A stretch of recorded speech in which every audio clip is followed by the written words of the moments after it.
Tonight, the Target 12 investigators take you inside the mafia, confession of a killing. You're about to experience a rare glimpse inside a gangland slaying. A man who took part in an infamous Federal Hill murder and burial makes a chilling confession to state police investigators. God, he just walked up to him and just boom. Well, you shot him in the head, right? Yeah. How many times did he shoot him? Once. For the first time, you can hear the late Nicholas Perry in his own words. His confession put to bed a mystery that loomed over Rhode Island for more than 3 decades. Target 12 investigator Tim White is here now with his exclusive findings. Stricken with cancer and, as it turns out, just weeks away from death, Nicholas Perry was looking mortality in the face and decided it was time to end a long-running Rhode Island mystery. Where was Joey Onions? It was a major story. Investigators churning up the earth behind an East Providence apartment complex in 2008, searching for the body of Joseph Joey Onion Scanlon, the victim of a 1978 Federal Hill mob murder. But before an excavator started digging, once we figure out what they're into, build a case against them. State Police Corporal Scott Baruti, then a detective, and a team of investigators had been working a case for more than a year. In the end, nearly 20 men felt the sting of a probe dubbed Operation Mobbed Up, among them Nicholas Perry. The person he trusted the most was an informant for us, and every conversation he had with that person, we heard it. It must have been a bombshell for him. It was. Arrested at his North Providence home, the 71-year-old Perry learned of the laundry list of charges looming over him. He said, I've got something for you. He offered it up. He offered it up. He goes, I can tell you where the body of Joey Onion Scanlon is. What did you say? Basically stunned. Wasting no time, Baruti and an FBI agent put Perry in a cruiser and began the drive to the East Providence location where Perry says they had buried Scanlon years ago. Baruti began recording. We were sitting at a table, and we confronted him with, he was talking to the cops and everything else. Where'd you confront him? In the club. In a way, was the cruiser you were in a confessional for him, you think? It probably was. Yeah, it probably was. Like it was only to scare the kid. It wasn't really to kill him. Because I didn't realize it myself, because I got shot in the finger. The bullet went through him and hit me right in the finger. Went right through my finger. You know what I mean? So it was something that was unexpected at the time. Investigators don't believe the goal was simply to scare Scanlon. They say the intent was murder. Perry's associate, Andrew Marola, pulled the trigger. So he shoots him, then what do you guys do? Well, then, gotta clean up the club. Roll up the rug, clean up the club. Meanwhile, I ran to the doctor right away. And I had him stitch it up for me. I wanted him to cut it off, really, because it was hanging, But he stitched it up. Then I came back, and we just cleaned the place up. Just 1 month after he was arrested, Perry died of cancer, and with Marola already dead, Scanlon would likely still be buried 13 feet in the ground behind this East Providence apartment complex if the state police hadn't knocked on Perry's door that day.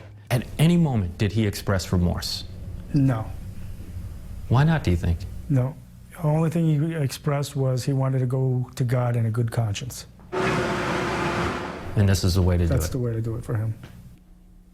Coming up, new at 6 o'clock, hear from Perry about what they did in the moments after the murder, and we reveal never-before-seen crime scene photos from that 3-day dig.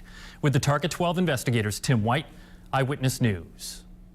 Tonight, the Target 12 investigators take you inside the mafia, confession of a killing. It was a mob murder mystery that lingered in Rhode Island for decades. At 5, we gave you an inside look with exclusively obtained recordings of one of the convicted killers confessing to how the murder happened. New at 6, we're bringing you crime scene photos from inside the dig site that have never before been publicly revealed. Target 12 investigator Tim White is here now with his exclusive findings. One of the chilling aspects of the recording is just how casually mob associate Nicholas Perry talks about that violent Federal Hill murder. When Rhode Island State Police Detective Scott Baruti, now a corporal, knocked on Nicholas Perry's door in 2008 to arrest him, he knew they might have enough against the 71-year-old mob associate for him to give up the location of where they buried murder victim Joseph Joey Onion Scanlon. It was potentially there for us. That was on the radar screen. It was on the radar screen. Baruti was right. It was to scare the guy, and it's just something that happened. This is a state police recording of Perry from that day. Perry died weeks later from cancer. He was basically on the last stages of his life, so I think he was able to talk to me freely because he was at that point in his life. Well, you shot him in the head, right? Yeah. How many times did you shoot him? Once. Wasting no time, Baruti and an FBI agent drove Perry to the East Providence location where he said they buried Scanlon. Perry says they used an associate's backhoe to bury the body 13 feet in the ground. He brought us back there, and he pointed out, you know, he said there's less foliage here now, but, you know, he pointed right to the spot. It's within this area. So he gave a pretty decent area of where it could have been. I guess that's something you don't forget, huh? No.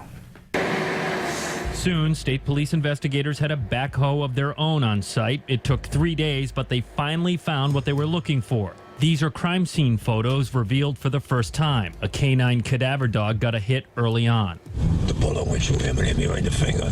Perry told investigators the bullet that killed Scanlon struck him in the finger as well, so he left to get it stitched up, then returned to the scene of the crime. And when you wrap the body up, how did you wrap the body?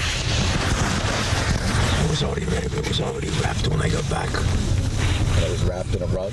Yeah, when I got back from the doctor, there was a piece of plastic on his head. And that is just how they found the skeletal remains of Scanlon. Some of the carpet remained in a plastic bag. The investigation that had begun a year prior ended with the answer to a 3 decades old Rhode Island mystery. Where was Joey Onions? You can't have a closed mind. You have to look at it, and you just got to see what's out there for potential and just build upon that. And a lot of it's luck sometimes, and a lot of it's good police work. In 1982, Perry and his partner that night, Andrew Marola, pleaded no contest to manslaughter charges in the Scanlon case. It was the first murder conviction in state history without a body. With the Target 12 investigators, Tim White, Eyewitness News.